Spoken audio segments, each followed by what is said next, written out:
Bonjour à tous, c'est Baptiste. Je suis très heureux de vous retrouver aujourd'hui pour un nouvel épisode du Podcyclette. Le dernier épisode du Podcyclette qui sera consacré au Giro 2024, puisqu'on va s'attacher dans celui-ci à examiner la dernière semaine tout simplement, regarder après profil, étape après étape, quels sont les différents enjeux, comment est-ce que les équipes vont essayer d'exploiter le parcours qui est mis à disposition par l'organisation pour gagner des places au général, pour aller chercher des points sur des classements, etc. Donc ce que je vous propose, c'est que on analyse étape après étape les différents profils, pardon. Mais avant ça, on va quand même faire un rapide résumé du classement général, parce que c'est une donnée qui est assez importante. Si on regarde sur les classements annexes, en fait, en termes de points et de montagnes, c'est déjà fini. Et puis après, il reste plus que le classement général. Donc on a Pogacar qui est très loin devant tout le monde. Ensuite, on a un petit match avec Geraint Thomas et Martinez qui sont l'un et l'autre à 15 secondes. Donc là, pour l'instant, c'est Geraint Thomas qui a l'avance donc de 15 secondes sur Daniel Felipe Martinez. À peu près une minute de Geraint Thomas, on a Ben O'Connor qui est un peu en embuscade. Et après, on est un peu plus loin. On a d'abord un duo, Tiberi et Rensman, qui sont tous les deux donc à presque 3 minutes de Geraint Thomas. Donc là, ça va être un peu compliqué pour eux d'aller chercher le podium et une deuxième place même. Donc Tiberi et Arensman qui se tiennent l'un et l'autre en 19 secondes. Donc là, ça va être un gros enjeu entre ces deux coureurs. Surtout qu'il y a le maillot blanc qui est en jeu.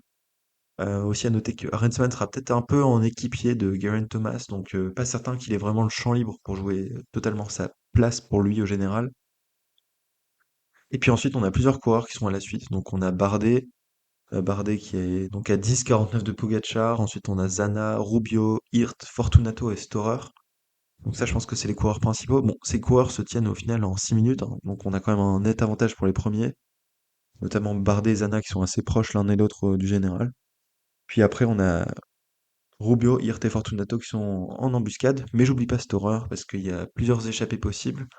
C'est un coureur qui a l'habitude d'en faire et donc on pourrait peut-être envisager une petite remontée au général. Donc voilà, la première chose qu'on peut noter clairement pour cette troisième semaine, c'est que Tadej Pogacar va faire sa course et les autres coureurs vont faire la leur. Mais en aucun cas, Geraint Thomas ou Felipe Martinez ne vont essayer d'aller choper le maillot rose. Ce que je disais après la première semaine, c'est que Thomas et Martinez étaient déjà assez loin de Pogacar, donc il y avait quasiment 3 minutes de retard déjà, mais qu'ils étaient encore un peu en devoir de jouer le classement général de jouer la victoire finale. Là, à la fin de la deuxième semaine, c'est totalement clair que ça serait con, carrément, d'essayer de jouer la victoire finale. Donc, Geraint Thomas et Martinez ne doivent pas se préoccuper de Tadej Pogacar, tout comme les autres coureurs, mais ça faisait pas trop de doute. Et donc, on verra quelle est la course de Pogacar et quelle est celle des autres, en espérant quand même que Pogacar n'ait pas de soucis et qu'il rallie l'arrivée sain et sauf, parce que ce serait dommage d'avoir une chute ou une maladie qui l'empêcherait de gagner ce Giro d'Italia qu'il est très grandement en train de mener. On va commencer donc par la première étape de cette deuxième semaine, tout simplement. Donc ça, c'est l'étape numéro 16, l'étape numéro 16 qui est déjà une étape de montagne. Donc ça, c'est la première chose à noter, c'est que après l'étape de repos, on repart directement sur de la montagne. Donc c'est une étape qui fait plus de 200 bornes, encore une fois, donc une étape vraiment longue, avec 4000 mètres de dénivelé positif, et une arrivée au sommet. C'est pas n'importe quoi. Alors le profil de cette étape, il est assez particulier, je vous invite à le regarder, c'est on commence un peu en montée, donc avec des petites bosses là, hein, et puis ensuite on va chercher tout de suite le Stelvio. Mais le Stelvio, comme vous l'avez entendu, n'est pas totalement praticable cette année. Il y a un peu de neige trop haut, donc on va s'arrêter à 2500 mètres d'altitude, ce qui est déjà pas mal. Mais donc on aura un Stelvio légèrement amputé. C'est un peu dommage pour le suspense, mais en même temps, son placement dans la course était vraiment très tôt. Et après la descente du Stelvio, on aura 100 bandes de plat pour aller chercher le final. Donc il se serait pas passé grand-chose, mais c'est plus pour l'objet du Stelvio. Ça aurait été mythique de monter jusqu'en haut, mais les conditions climatiques ne vont pas le permettre cette année. Donc je le disais, le Stelvio, 100 km pardon, de vallée, et puis ensuite on va remonter vers une arrivée. Euh, c'est des montées qui sont pas très longues, pas très dures, finalement. Mais peut-être qu'il peut y avoir quand même des mouvements parmi les favoris. J'y crois pas trop parce que le lendemain on a des étapes qui est très dure. Et si on se penche sur le final de cette étape 16, ça grimpe pas des masses. Donc ça m'étonnerait qu'on ait vraiment quelque chose qui se passe entre les favoris. Si on regarde en termes d'ascension, les deux dernières, c'est assez régulier, assez court. Donc tout d'abord, on a ce qui s'appelle le Passo di Pinei. Au total, c'est 23 kilomètres à 5% de moyenne. Il y a quand même les 5 derniers kilomètres qui sont à 7%, donc ça, c'est pas trop mal. On a aussi les 6 premiers kilomètres, 7, 8, 6, 7 premiers kilomètres qui sont aussi à 7%. Mais en fait, au milieu, on a un passage qui est vraiment sur du faux plat, donc ça va un peu empêcher les ambitions d'attaque de loin. Surtout, je vous le dis, avec une étape le lendemain de montagne aussi, donc ça sera un beau terrain, mais je pense pas qu'il sera vraiment exploité. Donc ça, c'est le Passo di Pinei. Et puis juste après, on enchaîne avec l'arrivée au Monte Pana. Et là, il y a quand même un mur final avec 2 km à 12%. Donc, je pense que les favoris vont s'attaquer dans ce mur final, mais faut pas vraiment attendre quelque chose avant, à moins qu'on voit vraiment quelqu'un qui, après cette étape cette journée de repos, pardon, soit vraiment dans le mal et dès le stadio commence à montrer des gros signes de fatigue. Et je pense que clairement, on part sur une course de côte avec les deux derniers kilomètres qui vont être joués par les favoris, peut-être, mais je pense pas non plus qu'on ait Pogacar qui fasse rouler son équipe pour gagner là-dessus. Je pense que Pogacar sera peut-être un peu plus restreint dans ses efforts. Il a déjà presque 7 minutes d'avance au général. Je pense que là, c'est le bon moment pour se calmer un peu. Il voudra très probablement, pardon, gagner l'étape 20. On en reparlera un peu plus tard. Donc, je pense que sur cette étape 16, il faut vraiment compter sur les échappées, surtout avec cette grande vallée. Je pense que on va avoir une victoire des échappées et puis quelque chose qui va se réduire à un sprint de 2 kilomètres pour les favoris du général. Dans cette échappée, ça sera plutôt une échappée de grimpeurs puisque les premiers kilomètres sont en montée et puis après il y a le Stelvio évidemment. Puis il y aura beaucoup de coureurs, je pense, qui auront quand même envie de passer en tête du Stelvio. Et j'ai noté quelques noms pour les gens qu'on peut attendre pour cette étape. Donc là, ça sera vraiment des purs grimpeurs. Il y aura aussi des coureurs qui les accompagneront, mais je pense que en gros, en troisième semaine, c'est souvent les coureurs qu'on a déjà vus dans les semaines précédentes parce que l'état de forme est déjà assez avancé. On voit qui est bon, qui ne l'est pas. Et donc moi, les noms que je me suis notés, tout d'abord, on aura peut-être Conchi pour la Alpecin, qu'on a vu vraiment pas mal sur ces dernières semaines. Donc en plus, il est italien, il voudra peut-être passer en tête du Stelvio. On aura aussi Scaroni, qui joue peut-être les points de la montagne pour la deuxième place. Donc Scaroni, Geschke, c'est des mecs qu'on est en état d'attendre. Peut-être Ewan Kostiou, je me disais. Ça serait pas inintéressant aussi de voir un AG2R, un décathlon. Je pense pas que Ben O'Connor ait besoin d'avoir trois coureurs avec les deux Paris peintres et Baudin autour de lui pour cette étape où ça va vraiment se jouer sur les deux derniers kilomètres. Donc l'un des trois pourrait peut-être partir en échappée, un des deux Paris peintres et peut-être Alex Baudin, pardon. Et après, c'est aussi d'autres coureurs qu'on a vus en forme ces derniers temps, donc Steinhauser et évidemment Quintana, Pelayo Sanchez, Kevin Vermeerk, et puis après des gars des équipes invitées italiennes, donc des Pigonzoli, des Covi, Lizzari, Tonelli. Et Attila Valter, mais je pense vraiment que ça sera une vraie échappée de grimpeurs cette fois-ci. Ça sera utile d'avoir des coureurs qui peuvent rouler sur le plat, mais parce qu'on a un peu de vallée après le Stelvio, mais je pense vraiment que c'est une échappée de grimpeurs qui va se jouer la gagne. Et j'espère ne pas voir Julien Alaphilippe dans l'échappée. Je ne pense pas qu'on aura des outsiders qui vont se glisser dans l'échappée. On peut très clairement avoir dans la fin de semaine des mecs entre la sixième et la dixième place qui vont se glisser dans les échappées. Là, je ne pense pas. Surtout qu'il y aura beaucoup de vallées après le Stadio, donc ça veut dire que si on a il y aura des équipiers dans le peloton qui pourront vous rouler dessus si vous êtes devant. Le lendemain, il y a une étape de montagne, donc je pense pas qu'on aurait vraiment, en tout cas pas un mec du top 10 dans l'échappée. Peut-être un Storer par exemple, mais pas plus. Clairement, je vois pas un Bardet par exemple aller dans une échappée. Donc victoire des échappées a priori pour cette étape 16. Pour l'étape 17, donc je disais une étape de montagne aussi. On enchaîne toujours, donc ça va être intéressant ce petit enchaînement mardi, mercredi. Une étape un peu plus courte, pardon, elle fait 159 kilomètres, avec quand même 4000 de D+, ne vous inquiétez pas. Et puis on commence avec le Passo Sella, qui est déjà en altitude, puisque le sommet est à 2200 mètres quand même, donc c'est pas rien. Et c'est 9 kilomètres à 7%. Donc là, on commence l'étape avec ça. Donc là, il va falloir avoir les jambes bien réveillées. Je peux vous dire que ça va faire du rouleau, ça va faire comment on appelle ça, du vélo d'appart, j'ai oublié le nom, pardon. Du home trainer, voilà, c'est ça que je voulais dire, avant l'étape, parce que ça risque de partir fort. Probablement, peut-être pas pour les favoris, plutôt sur la fin d'étape, parce qu'on verra, mais la dernière montée est très dure. Mais clairement, ça va partir fort. Là, je me fais presque du souci plutôt pour les grosses cuisses qui voudront passer, parce que c'est une étape où ça va pas arrêter de monter et descendre. On a peut-être juste un petit peu de vallée à la fin du premier col, là, entre le kilomètre 20 et le kilomètre 50 où c'est du faux plat descendant, mais après sinon ça monte et ça descend tout le temps. Donc étape vraiment très dure, je trouve. On a aussi la montée finale qui est assez difficile. En fait, on va y passer 2 fois. Donc c'est le Passo del Brocon. On va le passer une première fois par un versant qui est pas très dur. Ça fait quand même 13 kilomètres, mais c'est à 6% de moyenne, donc ça devrait pas passer pas casser, pardon, 3 pattes à un canard. En revanche, pour le deuxième passage, donc c'est celui au sommet duquel sera jugée l'arrivée, ça commence pas très dur. Au total, ça fait 12 kilomètres à 6% aussi, mais ça commence pas dur. Les 6 premiers kilomètres, ça sera entre 2 et 5%, donc avec des petites portions à 7-8%, mais globalement c'est du 5% de moyenne, donc pas très dur. En revanche, on a un gros passage du kilomètre 5 au kilomètre 10 où on est à plus de 9% de moyenne. Donc là, ça va être très dur. Et ensuite, les 2 derniers kilomètres, c'est du faux plat montant, un petit replat puis un faux plat montant. Donc là, les écarts ne devraient pas trop changer, mais on a quand même une bonne portion de 5 kilomètres où ça peut s'attaquer sévère, avec des très gros pourcentages. En termes de scénario de course, il y aura encore une échappée de grimpeurs, hein, puisque je le disais, ça va monter directement dès le début. Donc je mets exactement les mêmes noms que ceux que je vous ai cités pour l'étape 16. En revanche, là, je m'attends, moi, à peut-être des mecs du top 10. Je vous disais que sur l'étape précédente, c'était pas possible. Là, il y a moins de vallées, les équipiers vont être très vite éliminés avec toutes ces montées. Il y a vraiment moyen de jouer un truc. C'est l'avant-dernière grosse opportunité en montagne. Il y a des coureurs qui vont devoir se découvrir. Surtout des mecs un peu loin, je pense. Et puis pour les gros favoris, ça se jouera peut-être plutôt dans l'ascension finale, je pense, parce qu'il n'y a pas tant d'écart entre les gros favoris.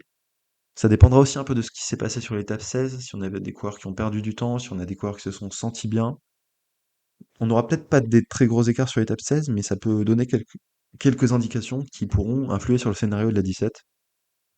On se pose aussi la question, est-ce que Pogacar voudra gagner? C'est possible, hein, quand même. Autant l'étape 20, je suis sûr que Pogacar va vouloir la jouer, autant la 17, c'est difficile. On sait qu'il y a aussi parfois des choix un peu politiques de la UAE de pas vouloir gagner toutes les étapes, mais là, ça demandera quand même beaucoup d'efforts de contrôler. Mais après, il peut aussi y avoir un peu de... Si on imagine qu'il y a des gars du top 10 qui partent dans l'échappée, ça va rouler derrière, et puis l'équipe de Pogacar n'aura peut-être pas roulé, hein, puisqu'on peut avoir des Bahreïn qui roulent, des Ineos, des Bora, bref. Donc on peut avoir un micmac d'équipes qui vont rouler, et c'est même pas sûr que la UAE ait beaucoup à rouler. Moi, je me dis que là, dans l'ascension finale, il faut quand même qu'il y ait des coureurs qui se découvrent, des Bardet, des O'Connor, des Martinez. Un Bardet, mais pourquoi pas dans l'échappée. Et O'Connor, Martinez, ils sont obligés d'attaquer Thomas dans cette dernière montée, parce qu'après, il restera plus que le monté Grappa. Je sais que c'est une très belle étape, l'étape 20, mais là, je pense que c'est quand même l'occasion. Si un de ces coureurs se sent fort, il doit tenter un truc dans ces fameux 5 kilomètres à plus de 9% dont je vous parlais, qui sont pas très loin de l'arrivée. Ça entraîne pas trop de conséquences parce que le lendemain, c'est du sprint. Donc, c'est vraiment l'étape où il faut un peu se lâcher, je pense. Euh, donc, on verra si ça étape. Ça sera difficile d'avoir des attaques avant la montée finale, mais on peut déjà voir des équipes imprimer des gros rythmes. Enfin, ça sera quand même une étape assez intéressante, je pense. On peut peut-être voir aussi Arensman qui peut attaquer Tiberi si celui-là est pas bien. Après, est-ce que Arensman aura les coups des franges? C'est un autre débat. Mais donc, si on résume pour cette étape 17, échappée de grimpeur, ça c'est sûr. Autant l'étape 16, je suis à peu près certain que ça va aller au bout. L'étape 17, c'est pas sûr. Il y a plusieurs raisons. Peut-être que la UAE veut gagner. Peut-être qu'il y aura des coureurs du top 10 dans l'échappée et que d'autres équipes vont leur rouler dessus. Donc vraiment, scénario de course vraiment indécis.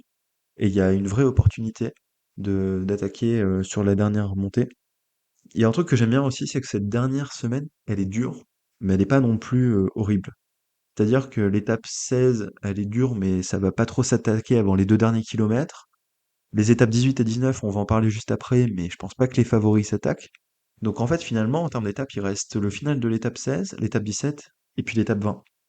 Donc à un moment, il va falloir bouger, pas forcément sur des terrains qui sont toujours les plus propices. Donc moi, j'aime bien le tracé de ce Giro. Et de la dernière semaine, je trouve qu'il est assez équilibré, et cette étape 17 sera vraiment à suivre. Je pense en termes de favoris en tout cas. Parce que l'étape 16 sera intéressante aussi, mais ça devrait plutôt se jouer pour les échapper. L'étape 18. L'étape 18, c'est une étape en faux plat descendant sur le début avec des petits cols, mais des petites montées, mais de rien du tout. Et ensuite, c'est tout plat sur les 80 derniers kilomètres. Je me suis posé la question, est-ce qu'on peut envisager la victoire d'une échappée? Puisque on sait qu'en troisième semaine, les équipes de sprinters sont fatiguées. et qu'on n'a pas toujours le loisir d'aller chercher des échappées. Là, on a quand même une fin d'étape qui est relativement plate, une étape pas trop longue, et surtout, il y aura pas d'autres sprints avant Milan. Donc, avant Milan, pardon. On arrive à Milan ou à Rome cette année? Avant Rome, pardon, je dis n'importe quoi, on n'aura pas d'autres sprints avant Rome. Donc, je pense que c'est vraiment l'occasion pour les sprinteurs de gagner. Et en parlant de Milan, plutôt Milan. Milan est évidemment l'énorme favori pour cette étape. Là, on est quand même à l'étape 18. Donc, ça veut dire qu'on a eu 17 étapes avant, beaucoup de montagnes. Les 2 jours d'avant, on aura eu de la grosse montagne. C'est certain que les équipes de sprinteurs seront émoussées, et aussi les sprinteurs eux-mêmes. Donc là, c'est peut-être plutôt des sprinteurs qui passent bien la montagne qui pourront vont se jouer la gagne. Donc c'est pour ça que je mets Milan, mon énorme favori. Après, il y aura toujours Merlier et Groves qui peuvent jouer leur coup, mais peut-être qu'ils vont prendre un peu cher avec la montagne. Je me pose aussi la question de Caleb Ewan, puisqu'on l'a vu dans l'échappée sur l'étape de dimanche là. Je comprends pas trop la stratégie d'Ewan, mais il a l'air pas trop mal. Donc puisque c'est un sprint sur lequel l'état de fraîcheur sera vraiment crucial, pourquoi pas.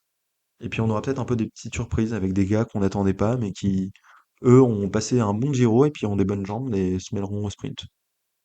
Euh, Il y a aussi un truc qui était marrant, c'est que j'ai vu que Phil Bauhaus n'était pas parti sur l'étape 15, je crois, parce que son directeur sportif a jugé qu'il avait plus vraiment d'opportunités pour lui.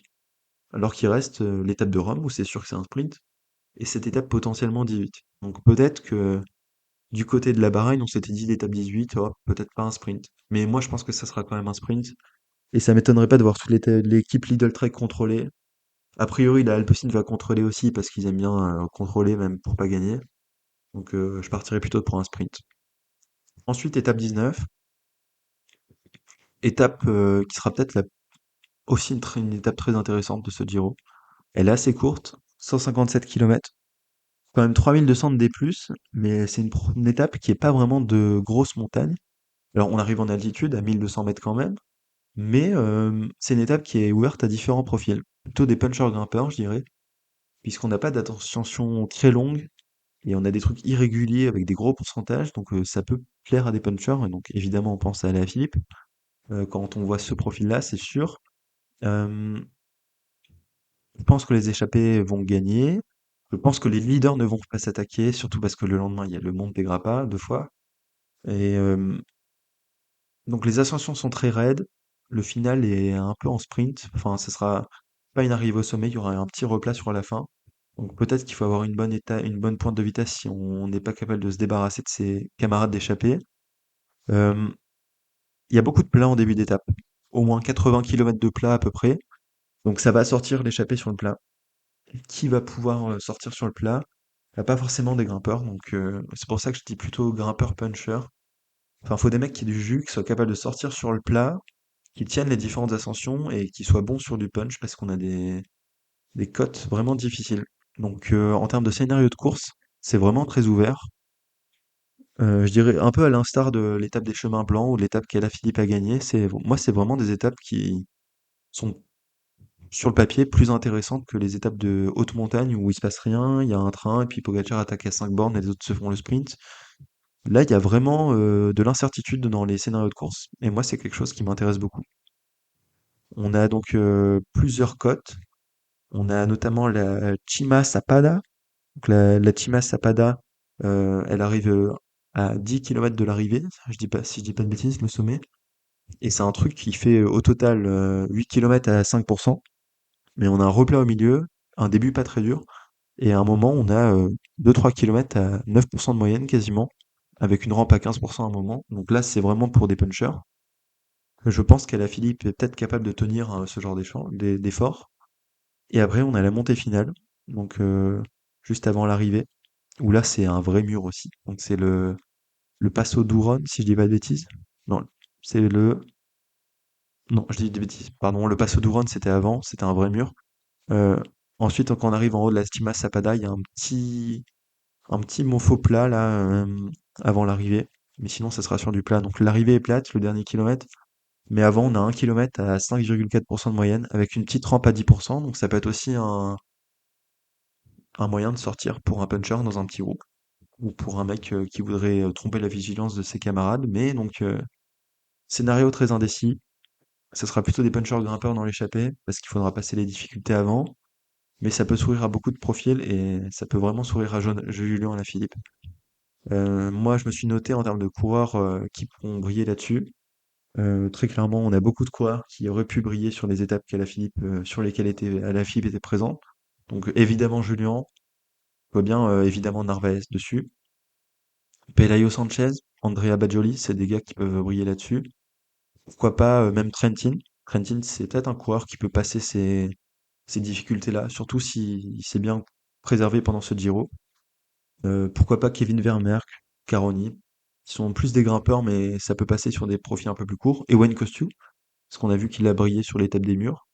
Et je me suis noté aussi Alex Baudin. Maintenant qu'il est loin en général, il aura un peu les coups des franches, donc il peut très bien partir en échappée. Je pense qu'on préservera des grimpeurs pour Ben O'Connor pour l'étape du lendemain. Mais là, ça peut être l'occasion, et je pense que c'est peut-être Baudin, ou peut-être Aurélien Paré-Peintre, mais plutôt Baudin, je dirais, qui a le meilleur profil pour cette étape-là en échappée.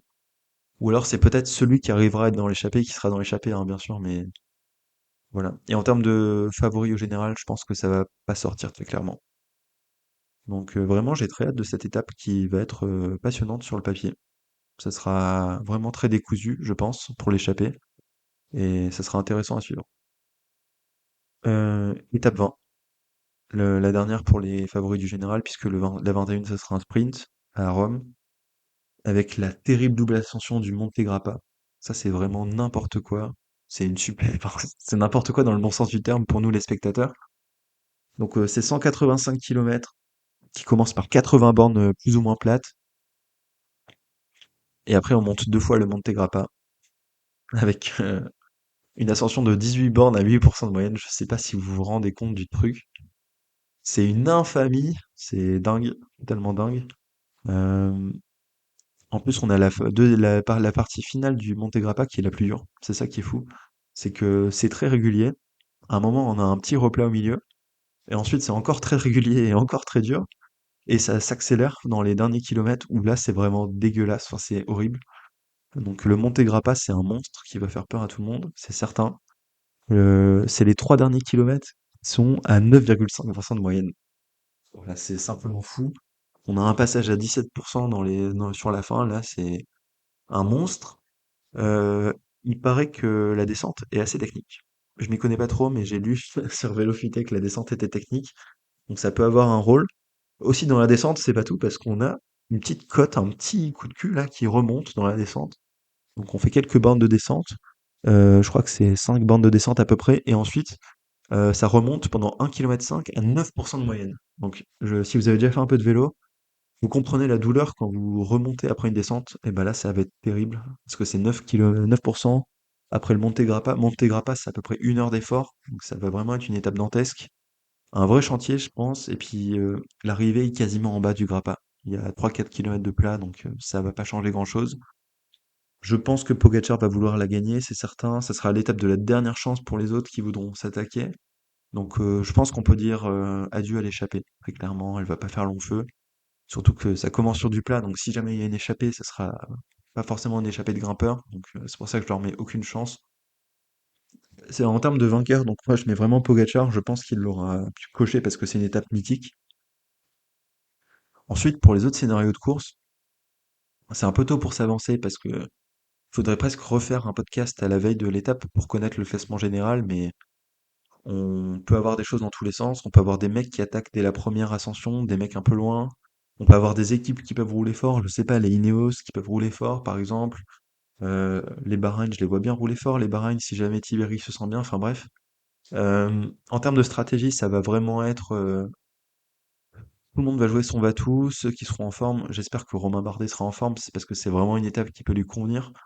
On sait qu'il est pas mauvais en descente, en plus Romain, donc ça peut lui servir, mais je pense que ça sera vraiment de l'action-réaction, c'est-à-dire, UAE va rouler s'il se passe rien, mais ça m'étonnerait pas qu'il y ait d'autres équipes qui roulent à leur place. Bon, allez, peut-être une des attaques dans le premier Monte Grappa, c'est un peu trop ambitieux quand même, parce que c'est tellement dur que si vous butez dans le deuxième, vous pouvez perdre 10 minutes. Après, il y a des coureurs qui n'ont pas peur de perdre 10 minutes, hein. Romain Bardet, il aura pas peur de perdre 10 minutes parce que je pense que faire sixième d'un Giro, il en a pas grand-chose à faire, donc il peut peut-être jouer son va-tout. Mais ça sera très intéressant et évidemment, ça dépendra des positions générales de la veille. Mais là, ça va rouler à gogo pour les autres équipes, hein, parce que tout le monde va défendre ses intérêts, tout le monde va jouer son va-tout. En termes de stratégie, c'est un peu difficile à prédire, je vous avoue, à la veille. Mais moi, je pense que Pogacar va gagner. Et donc ça sera la dernière étape de montagne avant l'étape 21, l'arrivée à Rome en circuit. Pas grand-chose à dire, ça sera un sprint. Donc le favori, c'est Milan. Voilà. Ça sera aussi un sprint à la fraîcheur, hein, ça c'est sûr. C'est comme l'étape 18 dont je parlais. Ça sera un Giro très éprouvant qu'il y aura eu avant, parce que Pogacar aura roulé dès la première semaine. Donc là, ça sera très fortement à la fraîcheur. Un circuit urbain, puisque ça sera dans Rome, donc ça peut avoir un impact aussi, il faudra être bien emmené. Mais donc, en termes de favoris, bah déjà ceux qui seront encore là, parce qu'on n'est pas à l'abri d'avoir des sprinters qui abandonnent. Mais je pense qu'on peut dire Milan sans trop prendre de risques. Euh, on va peut-être se mouiller quand même sur le classement général. Je sais pas ce que vous en pensez. Parce qu'en termes de profil d'étape, on les a balayés. Si on redit rapidement, donc l'étape numéro 16, ça va se jouer pour les échappés. Les 2 derniers kilomètres pour les gens du général. Étape 17, très dur, étape 17. Ça va attaquer probablement dans le final, mais il y a de quoi faire des belles échappées pour des mecs qui sont un peu loin.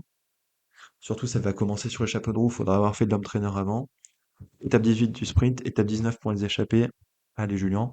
Étape 20, Pogacar et tout le monde qui va jouer son va-tout. Étape 21 du sprint. En termes de classement général, j'ai quand même la sensation que Daniel Felipe Martinez va passer devant Geraint Thomas. Intrinsèquement, Geraint Thomas, c'est quand même pas un aussi bon grimpeur. Mais après, j'ai un peu du mal à voir Daniel Felipe Martinez.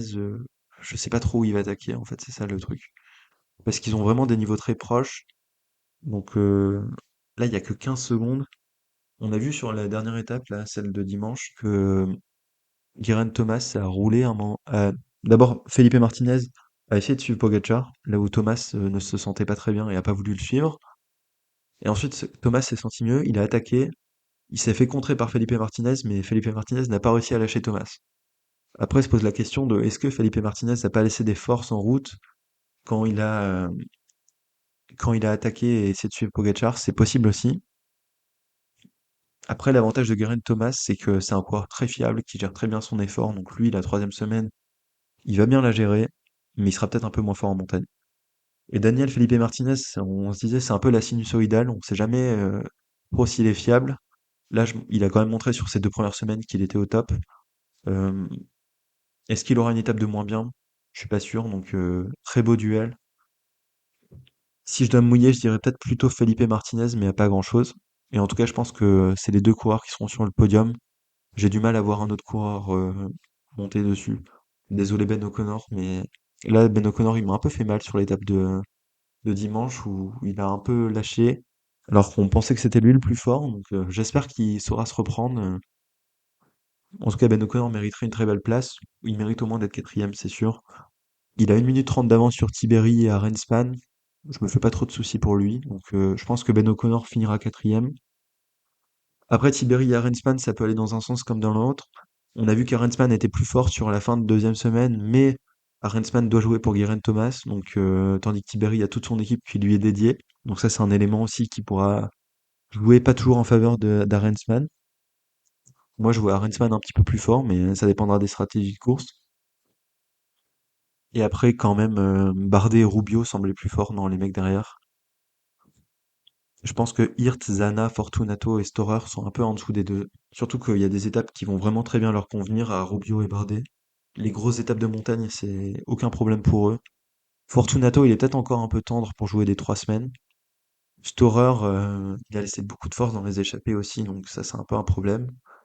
Zana, Zana, je sais pas comment dire, mais les étapes avec trop dénivelé, je pense que c'est pas trop pour lui, donc pareil, je le vois un peu moins fort que Rubio et Bardet.